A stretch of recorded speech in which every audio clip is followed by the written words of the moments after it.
Uncertainty, pressure, change. The people who navigate this world tend to have something in common. They've been at the edge and they know what that taught them. I'm Charlie Peschardt and this is the Resilient Edge podcast. Today on the Resilient Edge podcast, I have Dave Lim, CEO of Care Champion. Dave, hello. Thank you for joining me. How are you? I'm good, mate. Good to have you here, and completely different background and type of guest to who I've had on recently. So fantastic to be speaking with you today. Dave, I'm going to kick off with the question that I ask everybody that comes on this podcast, which is just for your interpretation of how we actually know each other. I think it was university is the official start of our story, but it was actually after uni that we started hanging out. I must say, before we really started hanging out, your reputation definitely preceded you. There were legendary stories, let's just say, and some few incriminating pictures of you and your partner in crime, Simon, tearing down the streets of London and Birmingham.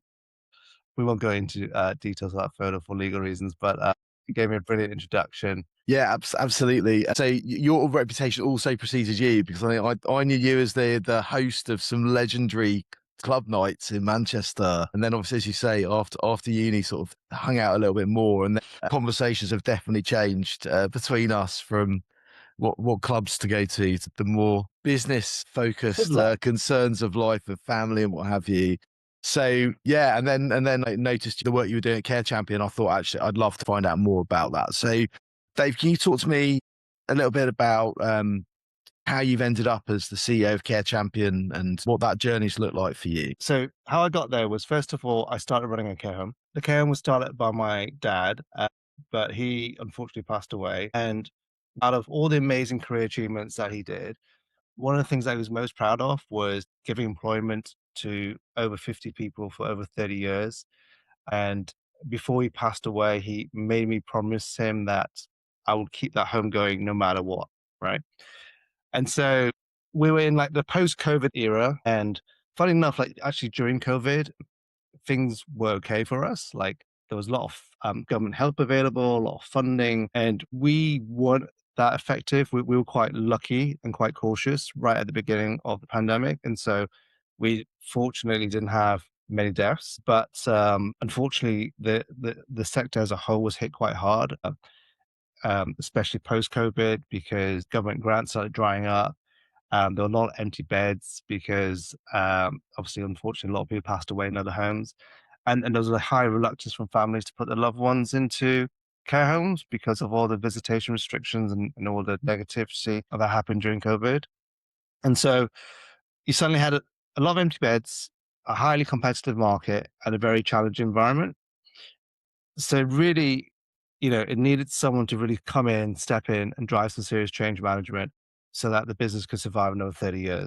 And so I left my very comfortable corporate job to keep that promise to my dad. And whilst I was driving those operational improvements, I tried to move the home from a traditional paper-based setup to a digital one for many of our operations, including how we were managing care planning. And when I was looking at the care planning software, none of it really suited our processes or how we wanted to do things. And I felt there was a real opportunity to create something built entirely from a care professional's perspective, right from the outset, rather than just a software built by a generic tech company. It needed to be something that could be highly customized to different care environments. And, I've always had these pub chats of starting my own thing, right?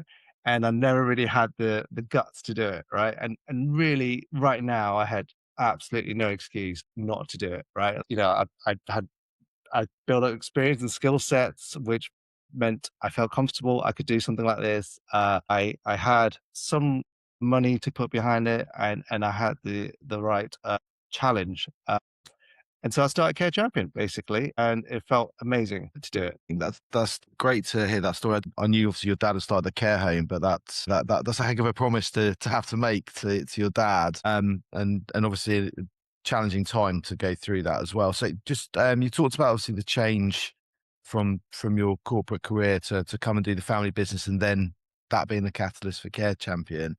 Can you just describe a little bit what that previous role was? I was the head of the product marketing team. So that was about building digital products. My career has been either product or marketing, and so it was a very comfortable job. I got a salary at the end of the month.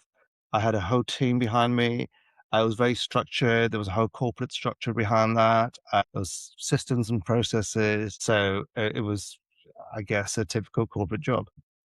And then to go to a small environment in the care home, but also a care champion, blank slate, completely having to build things from scratch was a big change. But it was actually a really good, refreshing change, I would say. How did that feel as you were going through that shift from corporate to the family business? Not just the different environments, but actually that whole reality shifts from paid monthly salary to suddenly, hey, I'm running a company myself.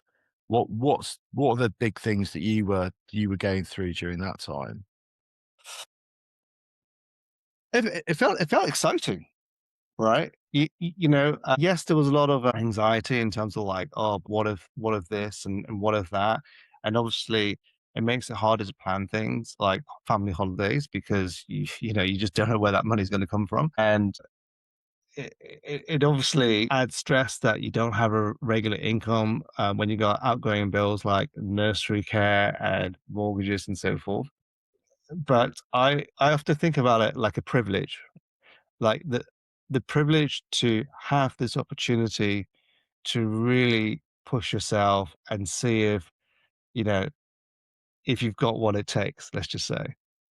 And I found it very exciting. I remember I took a picture of my laptop and my screen on my desk on day one, right? And I was like, I want that picture. This is day one of me creating something for myself right from scratch.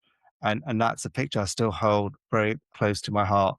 And, it's something which I always refer back to, like, look at where I am and look at where I started. So I would say it's been a very positive journey and I felt very excited about it.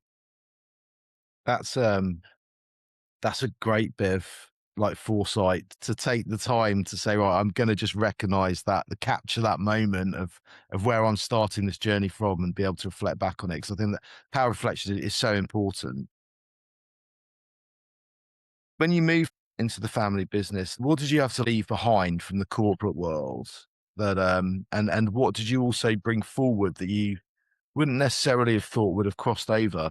The most obvious thing you leave behind is a comfort of regular paycheck, right? It's Mhm. it's a massive stress reliever, knowing exactly what's coming in at the end of the month to cover the mortgage, the bills, and the family holidays. Professionally, you leave behind the luxury of corporate structure and the ready-made resources. In a big company, you have allocated budgets, you've got established teams, set processes. It might not be perfect, but you're never starting from absolute zero. When you leap into entrepreneurship, suddenly all that scaffolding is gone and you're starting from scratch. So that's what I left behind. In terms of what I carried forward, and I didn't expect to need this in such abundance, it's just pure optimism, right? And have that Mhm. can-do attitude, right? I've always been a glass half full person, like, and I never realized just how much you need it as an entrepreneur. Because by 11 o'clock on Monday, there's so many things that can go wrong or have gone wrong, and you look at your to-do list and you compare yourself to your competitors, and it's so easy to feel disheartened and start to have imposter syndrome. Like, have I really got what it takes? And you start, you know, there's just lots of doubts basically, and to survive this, you just need to have relentless optimism, right? So you can stay razor focused on your vision and block out all that kind of noise, right? But that's not to say that you should be pig-headed and refuse to adapt to the situation around you. Like, you should absolutely pivot and be and constantly be listening and looking to adapt if the situation fits. But yeah, just keep going when results aren't showing up yet. You just need that abundance of optimism. That's really interesting. I've seen optimism popping up a little bit actually in discourse recently, and I've noticed in myself a bit of a mindset shift. I'm always kind of looking for the what might go wrong, and working in security and risk. Probably that's a bit of a natural tendency, but if you overlook the need to bring positivity and then, like you say, when you've got a clear vision in front of you that you can focus towards, there's no point in complaining about all the things that might make it go wrong. You have just got to trust that it gets through. But that's such a succinct way of you putting it, and the optimism. You mentioned previously about the challenges of the care home during COVID. What would you say is the hardest thing that you've been through, and how much of a role did optimism play in coming through that? Yeah, I think definitely like launching a tech startup is easily like the toughest professional challenge I've always had, right? And early on, the pressure was immense. The financial runway was depleting. We were hitting development delays, and even when the product was finally ready, getting market traction was brutal. Right? I was chasing leads, booking demos, and people just wouldn't even turn up. You feel as if you're doing everything right. You're adapting, you're iterating, you're pouring your heart into it, and you're still not getting the results you expected. And I've come to realize success, like if you define success as, you know, achieving something that you set out to do, in terms of business, it requires three things: talent, attitude, and I call that kind of optimism, can do attitude, Mhm. and hard work, and luck. So I like to believe I had a talent. Like, about that point in my career, you know, 20 plus years working in very amazing companies, and I built up quite a lot of experience and skills there. And I believe I had the right attitude. I was a can do, worked really hard on it. But you also need luck. Being in the right time, in the right place, connecting with that right person. And luck isn't static, right? Like it comes and goes. And so during my darkest period, when I was, doing everything humanely possible and still hitting a brick wall, I stumbled across a video online that like a fellow entrepreneur hosted, and it really helped me, right? And his message was simple, like if you know you're doing all the right things and you're putting in all the work, just keep going because eventually luck will swing your way, right? And that simple reminder just kept me going, right? That's exactly what I needed to hear at that point. And he was right. Like eventually, luck did come my way, traction started, doors started to open. And it would have been such a tragedy to have given up just before that corner was turned.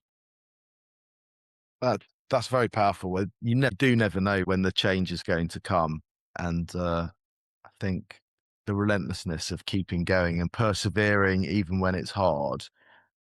Term resilience is used a lot at the moment in different contexts. This podcast is called The Resilience Edge, and resilience does mean a lot of different things to different people. I think on a personal level, I often see it aligned with perseverance, and your example there is pretty similar. But if I asked you to define resilience, what would your definition of that be? Well, for me, resilience is simply the ability to keep going no matter what. If you wanted a simple definition of it, in anything you do in life, you're going to face challenges and shocks, and resilience is the capacity to take those shocks on board, absorb them, and not let them stop you from doing or continuing on your path. You get knocked down, you bounce back. Your path gets blocked, you find another way. But I don't think resilience is on its own is automatically a positive trait, right? Like I feel like without the willingness to learn, resilience can easily look like stubbornness. Like for resilience to be truly valuable, you have to combine it with growth. When people block you, challenge you, or tell you no, there's usually a feedback hidden within that resistance. The feedback might not be entirely right, but there's often nuggets of truth in what they're saying. To understand why you're facing resistance brings about massive opportunities for learning. If you listen and adapt, you actually become more resilient because you Mhm. understand the situation better and can find a smarter way to remove those blockers. So yeah, that's what I would say about resilience in that context. I I think that's a really lovely way of pulling that together with the growth, like a growth mindset. in terms of the willingness to learn, and the tying that to resilience there is a really interesting way of looking at it to me. I think the ability to learn and adapt is absolutely key for being able to drive forward. In terms of, having that resilience when times have been tough, that shift from big corporate into local business, what were the main things you pulled out from that from a leadership perspective? I would say the first thing is the ability to be adaptable on a human level, right? So the type of colleagues you're dealing with is vastly different from a corporate structure to a small family run structure, and there are certain ways of managing people that you have to adapt to. And I would say that's one of the skills which was really valuable and something which I really leaned on is that ability to build empathy, the ability to work out what the kind of management style, the communication styles your colleagues would respond to, and the ability to adapt to that. So it's that I would say there's definitely an adaptability in the people management and listening and communication styles that you need to go through. In terms of the structure, systems, and processes, there's much more flexibility in the system of a smaller enterprise because you can literally say, I don't like this, I'm going to change this, right?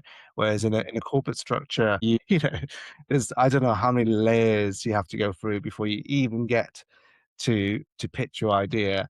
And then even then, you're just maybe moving the ship like 1 degree to the left per se. So there's a lot more opportunity to make a difference. Like you can really make a huge difference in a smaller organization, but then at the same time, you've got less resources, right? Mhm. Like you're working on very thin margins, and you just got less resources in terms of people, systems, and money at the end of the day. So so yeah, the people and the systems are probably the two biggest changes which I would highlight.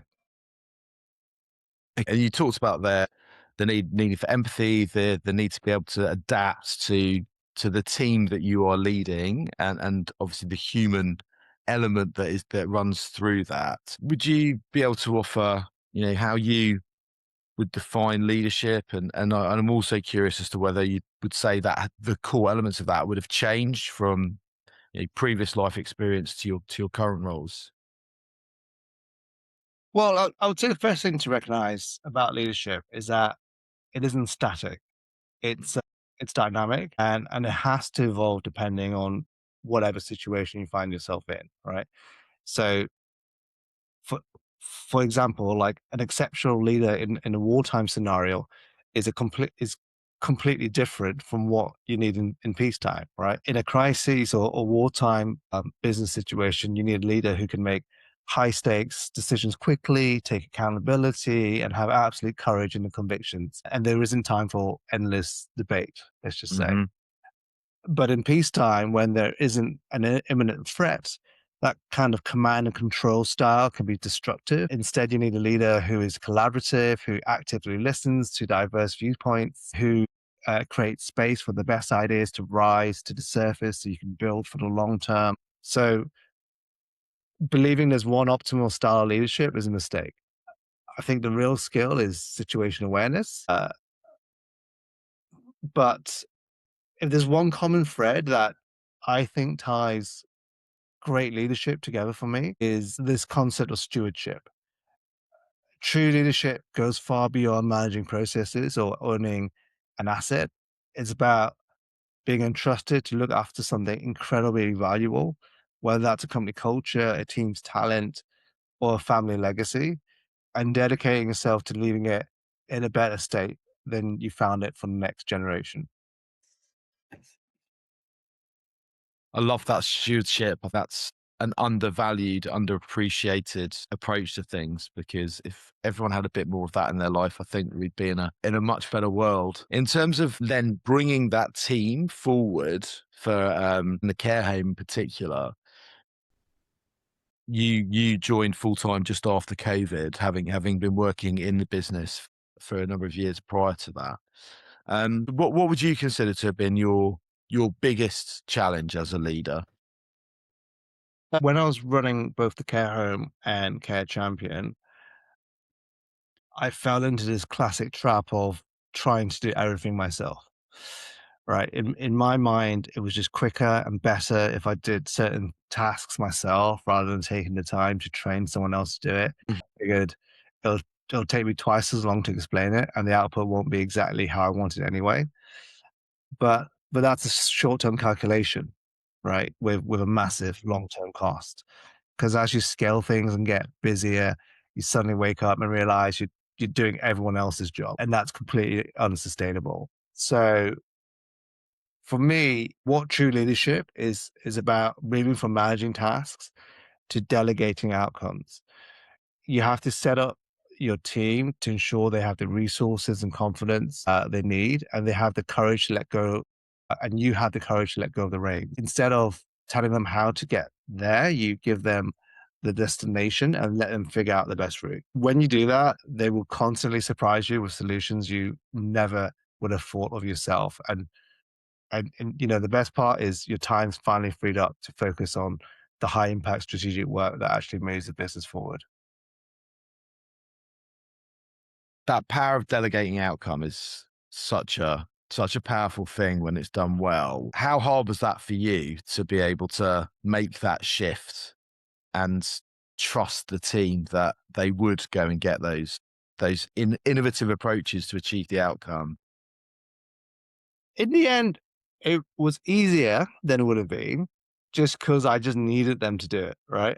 I was Okay. I was literally just drowning. I was like, I cannot be doing work anymore on this, and stuff needs to get done. And so it was just like I reached a point where I was like, just do it. It Mhm. doesn't really matter, and let me know what you need, and I'll provide that to you. But like, just get it done. And so I wouldn't do it that way again. I'll Okay. definitely plan it a lot better and make sure that you never got to that stage where it becomes almost like an emergency. But having had that experience, I would definitely recommend it to anyone who's scaling or in any kind of leadership positions where they're just getting too much on the plate. It's just a necessity. And I think it's always difficult, right, to let go of things. We were talking about kids earlier, Charlie, and one of the things as a parent is that's difficult. Is giving your child independence, right? It's so easy Mm. to do things for them and just try and protect them and so forth, but actually you're doing them a disservice because you're going to slow their independence by just keep on doing things. And so it's a way of how can you make sure that they are able to, gain that independence in a semi-managed way so that they don't get burnt too badly that they never want to do again, but they do enough mistakes that they learn from it and they make sure they don't do it again. So I would definitely provide that same analogy for leadership as well. Like you want to entrust your team. It's difficult to let go, but you actually for the long term, you just got to do it. There's so much coming up for me in that answer. I think the short term versus the long term is a fascinating point of tension in organizations and Mm. relationships of all kinds, to be honest, and teams of all kinds. But also that piece about trusting, empowering people is something that is so powerful as you're describing, when it goes well.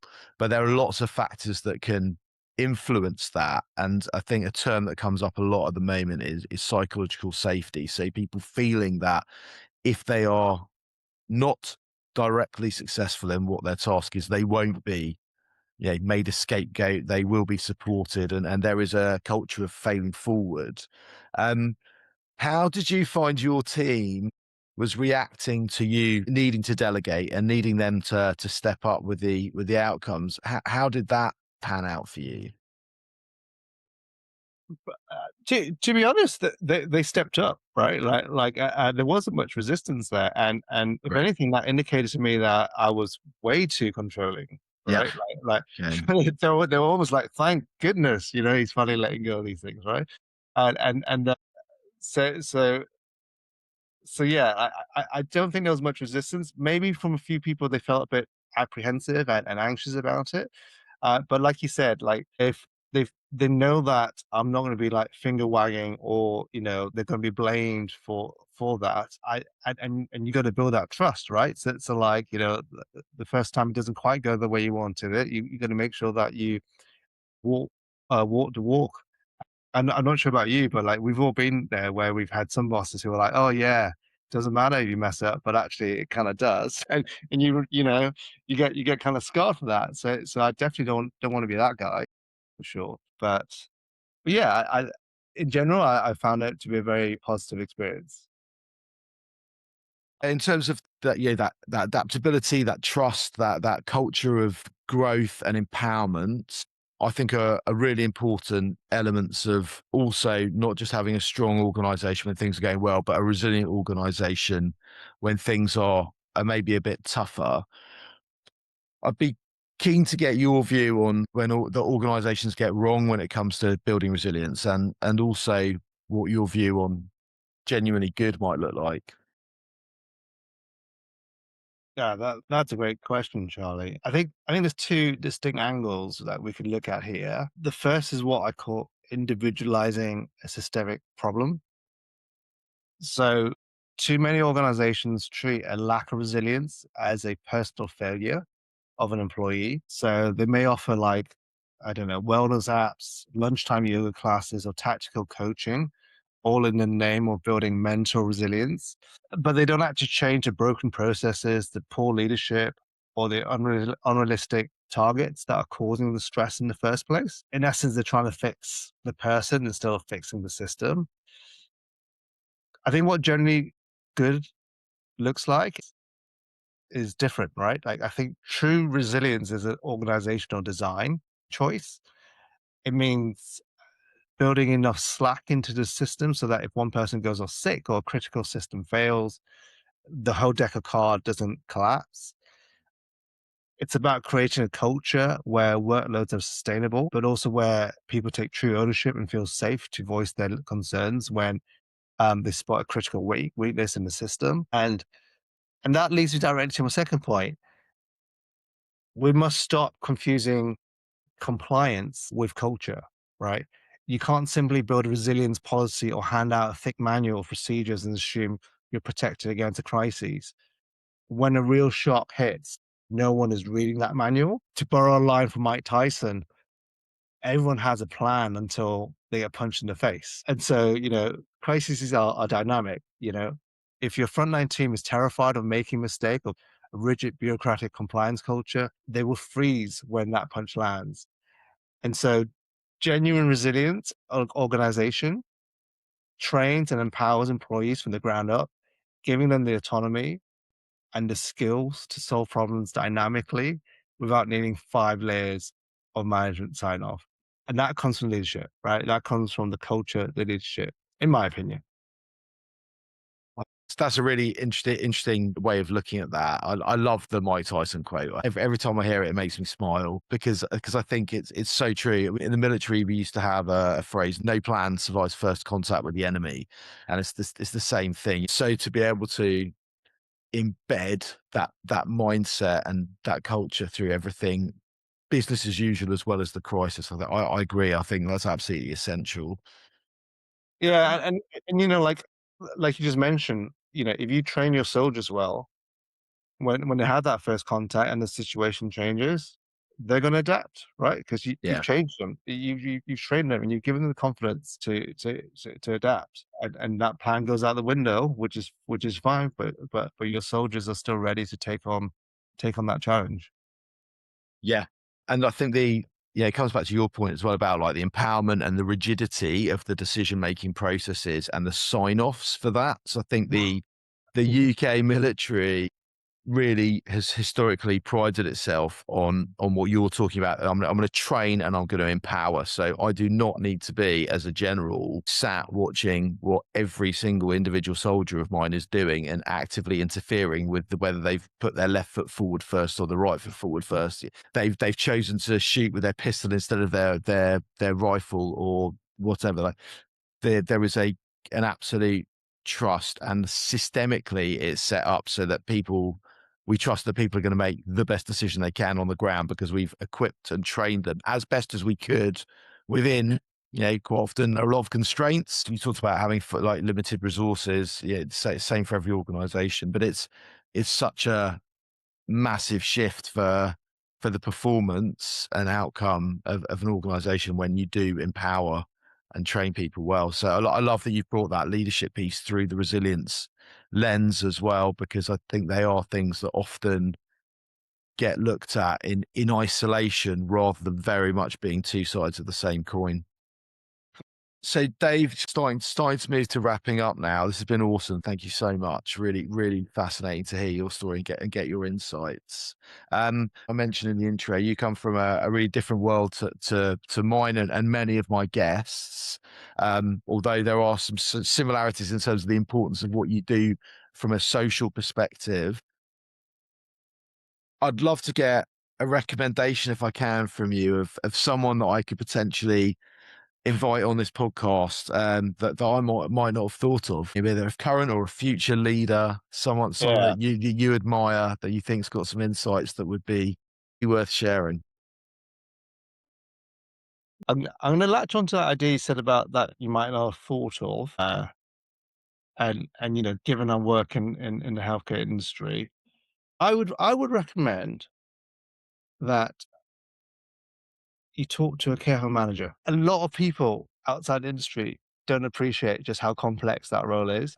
A care home manager isn't just running a building; they're running a multi-stakeholder ecosystem.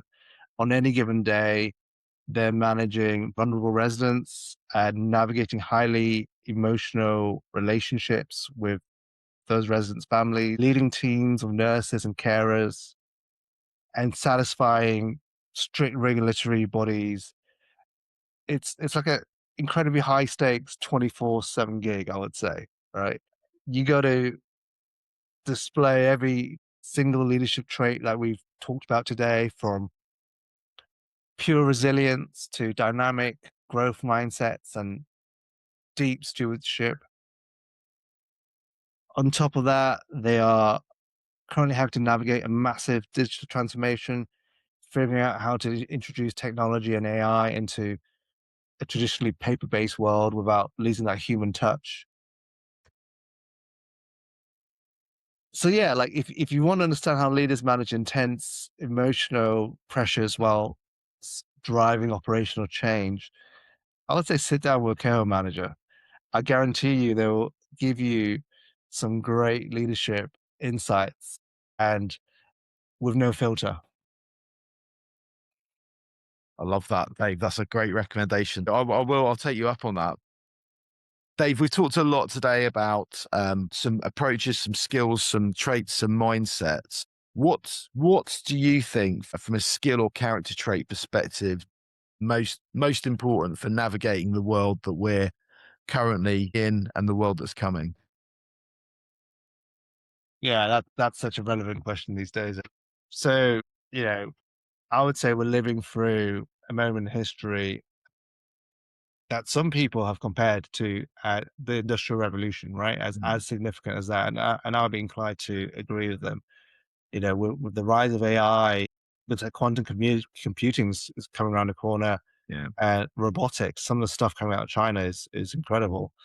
Uh, Almost every job in the in many industries is going to be fundamentally transformed, and nobody exactly knows what the future looks like.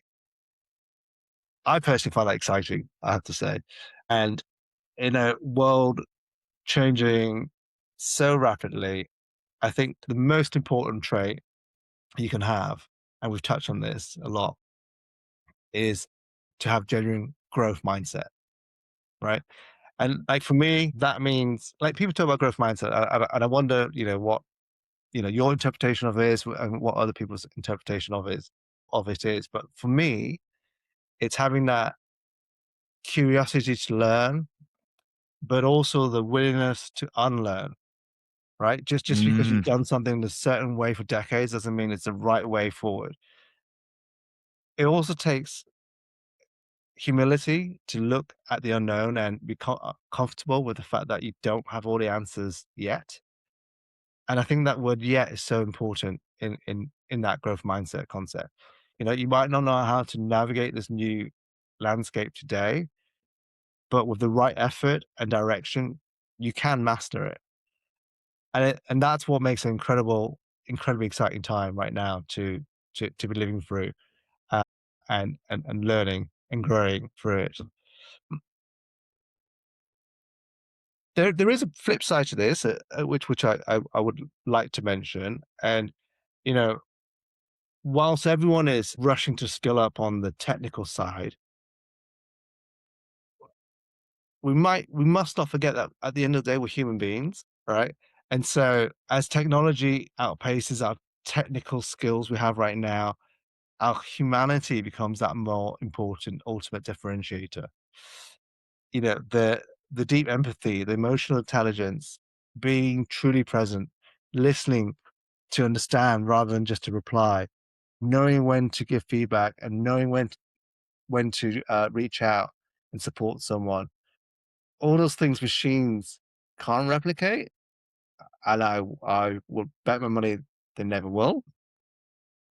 Certainly not in the near future. And that, I would say, is our super fat power, right? So growth mindset, learn as much as you can, change the ways you're doing things, but don't forget we're human at the end of the day, and don't forget our humanity. Uh, yeah, a lot of great points in there. The humanity as a USP for humans is definitely an interesting thing going forward, and I hope that we don't, as a species, lose sight of that, because I think we manage to overwhelm ourselves quite easily in terms of forgetting about the important bits of life. So, Dave, I'm just going to finish with the question I always finish on, and just building on some of your previous comments. Um, we discussing parenting a bit earlier. I'm a relatively new parent with my daughter hitting 2.5. What advice would you give to a 2-year-old girl growing up in the world that we're building right now? yeah, that's a deeply meaningful question to me, and I guess to you as well. I'm a dad of two young girls as well, and there's so many ways you could talk about this, right? Like, do you go about think about girls? Do you talk about gender biases in our society, which I only fully began to appreciate, I would say, having girls? Do you focus on you can achieve anything? That kind of mantra, I guess we were kind of taught and the millennials were kind of taught. But I think the one advice, if it had to be one advice I would give to young people in general, is how you do things in life matter just as much, and if not more, than what you achieve, right? So we live in a society that's obsessed with the end result, right? Getting that sale, hitting that target, or securing whatever status you're looking for. But if you achieve that by stepping on others and backstabbing the people around you, then for me, that success is completely hollow, right? Like, true character is about the how, it's about navigating the world with integrity, with kindness and courage. It's about having a growth mindset when you face challenges and treating the unknown not as a barrier, but an opportunity to learn. Getting ahead at all costs isn't a real victory for me. A big element that defines who you are is how you treat people on the journey with you. So my advice to my daughters as to go into the world is, throw yourself at everything. Everything is an opportunity, and always choose to do things the right way. Dave, that's beautiful advice. Thank you so much. And thank you for your time today. It's been fascinating speaking with you. It's exactly the kind of conversation I was hoping to have, and to hear your experiences and to be able to share the wisdom that you've gained from them is absolutely fantastic. Dave, just before you go, if people want to get in touch with you, how do they best do that? You can go to the website. It's carechampion.co.uk. You can email me. It's david@carechampion.co.uk. So happy to engage with people and continue that conversation. Brilliant. Thank you. I appreciate your time. Great to catch up with you. Thank you so much. And likewise, Charlie, it's been way too long. Yeah. It's fantastic to catch up with you, and you're asking the right questions, and it's really valuable what you're doing. So I wish you all the best on your journey as well. Thank you so much, Dave. Appreciate the kind words of encouragement. They're greatly appreciated. If this conversation has given you something to think about leading through pressure, navigating change, or building the kind of clarity that holds even when things get tough, that is exactly what I work on at The Resilience Edge. You can find me, Charlie Peschardt, on LinkedIn, on Instagram at The Resilience Edge Coaching, or via my website, theresilienceedge.com. Whether you're looking to think more clearly under pressure in your personal or professional life, or leading an organisation building the resilience to survive and thrive through uncertainty and change, come find me and sharpen your resilient edge.